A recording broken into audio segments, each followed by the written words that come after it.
এসো বন্ধুরা, গল্প শুনি। বিদ্যার বুদ্ধি। বিদ্যার বুদ্ধি।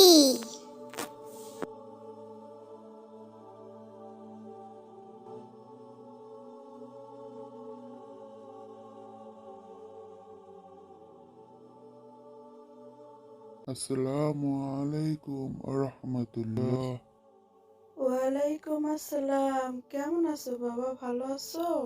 তা কি মনে করে এলে, বলো তো শুনি। আপনার কাছে আমার একটা প্রশ্ন ছিল, যদি কিছু না মনে করেন তাহলে জিজ্ঞেস করতে পারি। আমি আবার কি মনে করব? বলো, কি বলবে?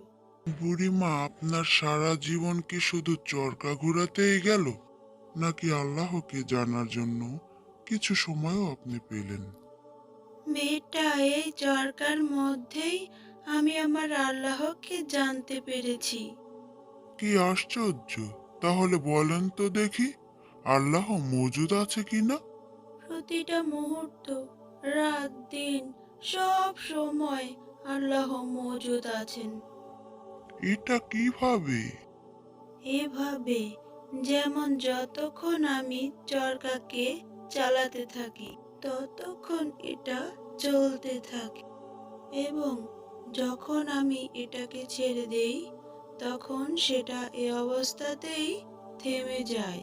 তাই এ ছোট চরকায় যদি সব সময় চালকের প্রয়োজন হয়, তাহলে জমিন, আসমান, চাঁদ, সূর্যের মতো বিশাল চরকাগুলোর চালকের প্রয়োজন কিভাবে না হতে পারে?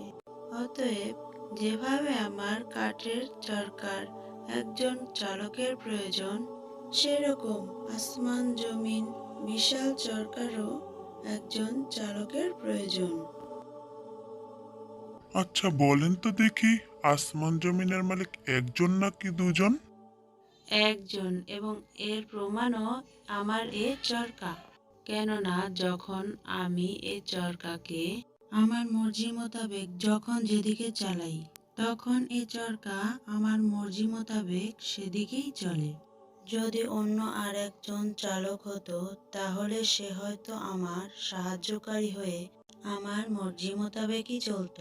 তখন চরকার গতিবৃদ্ধি পেয়ে স্বাভাবিক গতির মধ্যে তারতম্য সৃষ্টি হয়ে উৎপাদনে আঘাত হইত।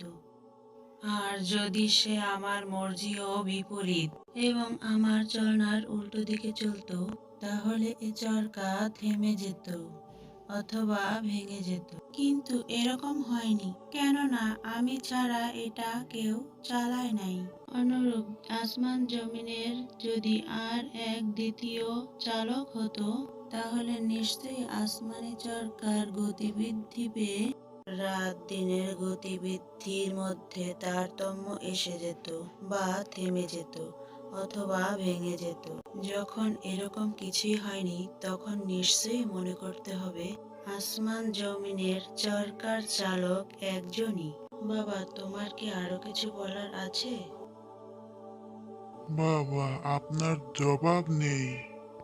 সত্যি আপনার কাছে শেখার মতো অনেক কিছু আছে।